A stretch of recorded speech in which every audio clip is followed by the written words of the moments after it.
Hey guys, welcome back to another episode of The Surfer's Journey. Today's video is called the Small Wave Survival Guide, and it's all about some key points that you can focus on the next time you're surfing small waves to make the most out of those conditions. It's really hard to surf small waves, it's hard to get motivated, it's hard to generate speed, and it's hard to perform maneuvers, but it's also really hard to know what kind of board to surf and what you actually have to do to make the most of those small waves, to make it fun, to get speed, and then to be able to perform maneuvers. So in today's video, I aim to break down 4 key areas that you guys can focus on the next time you hit those small waves.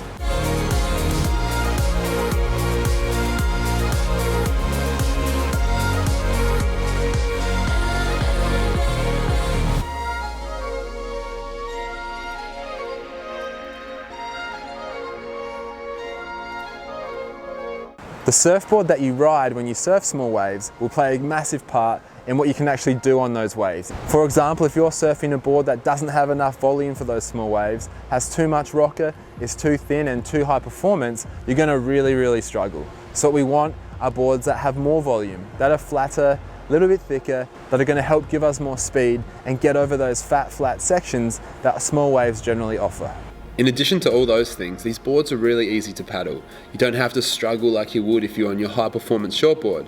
They're going to have more volume, be flatter, and allow you to generate more speed with ease. Of course, you don't have to go for a board like this, which is a grovelly fish, or something like this, which is a step down high performance board.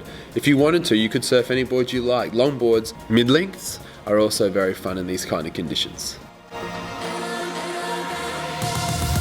Wave selection is always important, no matter what the waves are doing. Big, small, doesn't matter. But in small waves, it's extra important, because if you catch the wrong wave when it's small and mushy, well, the wrong wave might be even mushier and even smaller again and not give you any opportunity. So we need to choose the best waves on those small days. Let's have a closer look at small wave selection.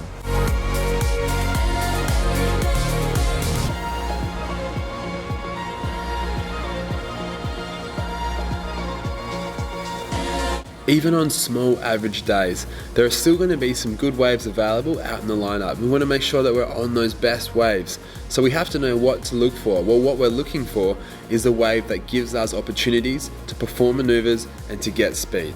You can see that on both of these waves here, I've had the opportunity to get out into the face where I can stay in the pocket and perform my maneuvers there. We want to stay close to the power source. As you can see here, by staying close to the white water, it's going to give me the best sections. Well, now that we know what kind of waves we want to catch, now we have to know exactly where to take off on those waves. This is equally as important, if not more important. If you take off on the shoulder on small waves, you'll always be disappointed. We have to maximize our speed.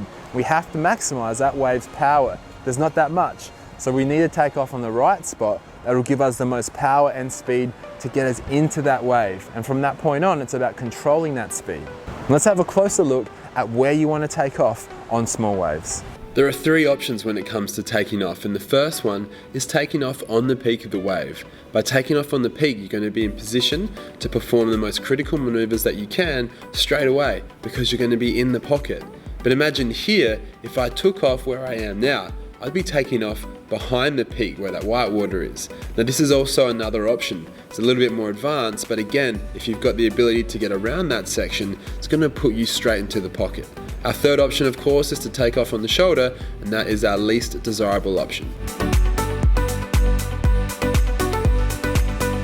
Now once you're up and riding on a wave and you've taken off on the peak, you've got the most speed and the most power on that wave, well, the next thing is to harness and control that speed and keep it for the duration of that wave so that you can perform the best maneuvers that you can on that wave.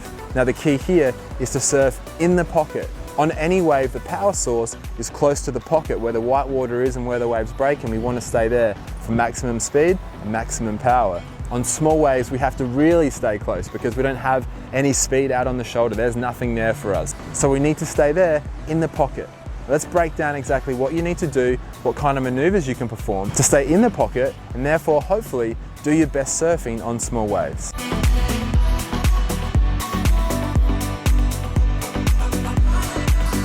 So hopefully at this stage in the video, you're understanding that it's so important to stay in the pocket, close to the power source when you're surfing small waves. Of course, every wave is different and every surfer is going to approach a wave in a different manner. But there are usually two ways a surfer can approach a wave.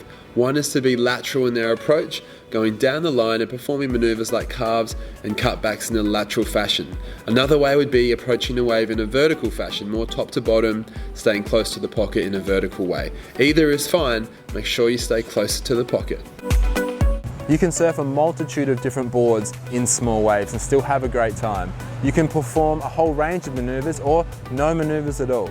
The end goal for all of us though is that we have fun, and hopefully some of these key messages will help you have more fun out in those conditions. And guys, if you're new here, please subscribe to the channel and remember to follow us on Instagram. Remember to like the video and comment below to let me know what other videos you'd like to see. Thanks guys, I'll catch you in the water.